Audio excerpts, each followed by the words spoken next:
There are 5 types of reactions that we're going to learn about in this class, and we need to be able to identify them based solely on the way they look. The first one we're going to talk about is called synthesis, also known as composition occasionally, usually referred to as synthesis, but if you see composition, again, that's the same thing as synthesis.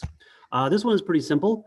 Again, what you're going to have is basically a small part or a small element plus another element is going to make a larger compound. For example, magnesium plus oxygen yields magnesium oxide. Okay, just putting those two together. It could be a little bit more complicated. For example, sulfur dioxide, SO2 plus H2O. So those are not individual elements, but those are pretty small little compounds. They're going to go together to make sulfurous acid, which is a larger compound. So all of these cases are synthesis reactions where you're building something bigger. Another way to spot that is notice you have something plus something yields only one thing. So these two are going together to give you one product. That is another indication that this is a synthesis reaction and we're building something larger from two smaller components. On the opposite end, we have something called decomposition. Decomposition is the exact opposite. We're going to take a large compound and we're going to break it apart, into two smaller parts. So we have a compound called AX, and it'll be broken into individual element A or individual element X. And of course, that's not always that easy. It could be a little bit more complicated, but there are two ways we could do this. One is by heat. The other one is by something called electrolysis. If we're going to heat a solid magnesium oxide, what we're going to get is we're going to get the decomposition or the separation of the magnesium and oxygen gas. So if this was, say, under a liquid, then the gas would bubble. We'd be able to see the reaction, and the magnesium would be left behind. Hydrochloric acid in the gaseous state plus heat would decompose to make hydrogen gas and chlorine gas. Again, we have a larger thing, two smaller parts. Again, those are all indications of decomposition reaction. Now, electrolysis is to add an electrical current. It's still going to be doing the same thing. There is some heat, but we're using an electrical current. So that's why it's called electrolysis. So this is one way we could break water apart into individual components of hydrogen and oxygen gases. Or here we have iron 3 chloride in the aqueous state. So it's dissolved in water. Again, that's what the AQ stands for. That's iron 3 chloride dissolved in water. If we're going to add electrical current to that solution of iron 3 chloride, we're going to get the decomposition of iron left all by itself, and of course chlorine, which would go into the gaseous state because that's what chlorine would do. So we get a bubbling of chlorine gas, which would smell pretty bad and is also pretty dangerous. But that is a decomposition reaction, whether you're using heat or electrical current. Again, what you want to notice is you're going to have something, then you're going to have, or I should say, a compound, and on the other side, these two things. So one thing yields this plus this, okay? Those are all indications that those are going to be decomposition reactions, which again is exactly the opposite of a synthesis reaction. So they're pretty easy to spot. Going to be a little bit more complicated, we have something called a single replacement. A single replacement gets its name because we're going to be replacing one thing, moving one thing, I should say. Here what we have is we have our an element A, then it's going to react with compound BX. Element B will be now left behind, and AX makes a compound. So basically the X is going to jump over to the A, leaving the B all by itself. So now the new compound is AX, and again, B is left by itself. So what has moved in this particular example is the X. That's why it's called a single replacement, because only one thing is moving. In that particular example, of course, it's the element, generic element X.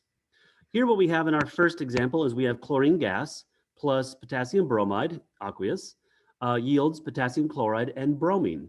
So what's going to happen here is the K is what's moving. I had to think that through for a second. The potassium is moving from the bromine over to the chlorine. So that's what's going on there. Again, in the next example, we have fluorine gas plus potassium chloride is going to yield potassium fluoride and chlorine. Now, an easy way to spot these, on paper at least, is you're going to have something plus something yields something plus something. First of all, neither do the synthesis or the decomposition reactions have that, right? Remember, synthesis looks like this. You're going to build something larger. So this plus this builds one thing. Decomposition is one thing breaking to make two parts, right? This again is synthesis. This is decomposition. Oops. That's supposed to be a, wow, okay. Yeah, that's really bad, sorry. Decomposition and a synthesis reaction. Notice here we have a this plus this yields this plus this. But what I also want to point out that is also very helpful to spot whenever we're looking for a single replacement is that you're always going to have one element by itself. So on each side. So for example, notice here we have bromine by itself. We have chlorine by itself.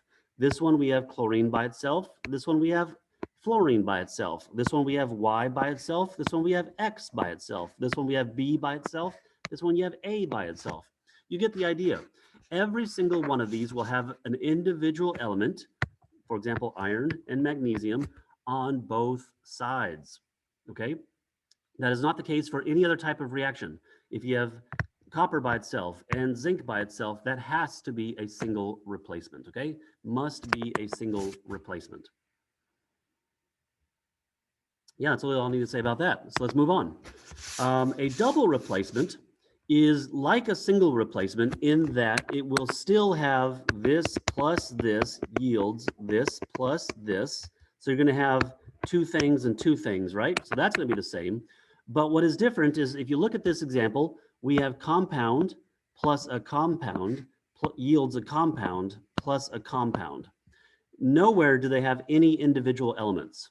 Remember, in a single replacement, we had individual elements on both sides, one of each on both sides. In a double replacement, that is not the case. You're going to have a compound, magnesium nitrate, plus a compound, sodium chloride, yields a compound, sodium nitrate, that should be a capital O, oops, plus silver chloride. All of those are compounds, right? You don't have any individual elements at all by themselves. Also, these tend to be the longest reactions if you write them out on paper. The ones that extend mostly across the paper as you look at it are almost always going to be double replacements. And again, the reason for that is because there are 4 different compounds listed. So that's the reason. Here in this particular case, what we're going to have is we're going to have a nitrate. It's going to move over to the sodium, see? And we're going to have the chlorine, which is going to move over to the silver, see? So that's why it's called a double replacement. 2 things are moving, not one thing. Again, the nitrate here is going to move over to the calcium. There it is.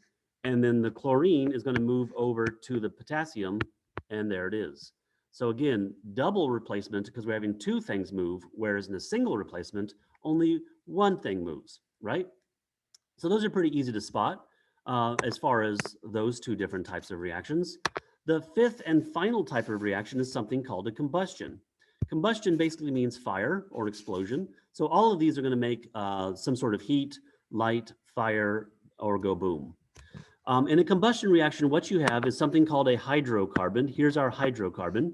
A hydrocarbon could be octane, it could be propane, it could be methane, any number of things, but notice it has CXHX. The reason why we sometimes show it like that, because again, it could be C2H6, it could be CH4, it could be C2H5OH, that's ethanol. All of those, again, are a hydrocarbon. These are, again, the things we get out of the ground that contain a lot of energy that we tend to combust in either an internal combustion engine or in a flame to release heat or energy.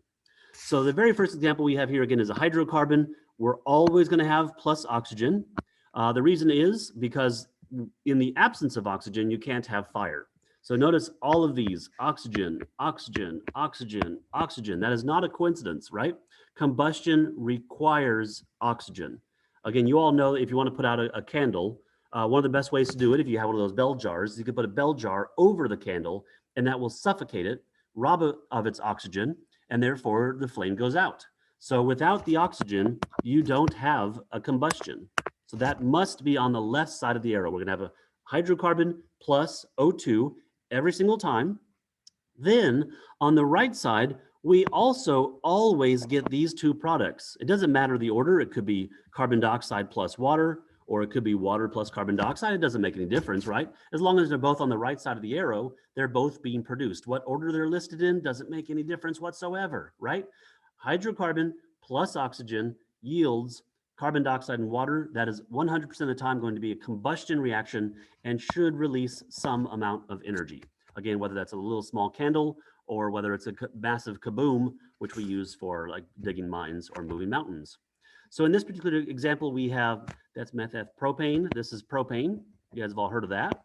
You could buy it at your, at a supply company like, Home Depot or Lowe's. I couldn't think of the name, sorry. So propane plus oxygen, look out, that's gonna give you carbon dioxide and water, and of course, energy in the case of, well, if it's controlled, a flame. If it's uncontrolled, you're gonna, do a lot of damage. But all of these, notice they all have oxygen.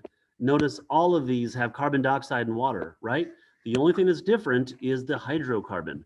Those are all examples of combustion reactions. They're very easy to spot, but what confuses people a little bit is that they want to say, oh, look at that. That's a single replacement because I have an individual element by itself on the left side. No, that's not a single replacement because on this side, there is no element all by itself. Some people will also say, hey, look at this. This is a double replacement. I have a compound. I have a compound. I have a compound. But wait a minute, that's not a compound. That's an individual element. So it's not a double replacement. This one, for whatever reason, even it is the most specific, and these three parts absolutely never, ever, ever, ever change. People get confused because they forget about good old combustion reactions, right? They get very good about spotting single replacements, double replacements. Synthesis and decomposition are super easy. So don't forget about the combustion reactions. Again, they look a little bit like a single, a little bit like a double, but it's neither. It's its own entity, a combustion reaction. Remember, just as a reminder, when you are balancing a combustion reaction, you always want to balance the carbons first. You always want to balance the hydrogens second, and you always want to balance the oxygens last. The reason is, of course, that oxygen all by itself, once you balance it last, it will not mess up anything else, and you will be finished. If you do it in that order, combustion reactions are not that difficult to balance. Yes, the coefficients can get a little bit hairy and a little bit bigger than what we normally see, but that is, again, a combustion reaction. All right, guys, that's the 5 different types of reactions. You guys need to be able to spot those on paper. In the next video, we're going to talk about how to spot them from the reactant side, which is the left side of the arrow, and how to predict the right side of the arrow based solely on the type of reaction that we can identify. So we must know the types of reactions before we can get to predicting products, which obviously comes next.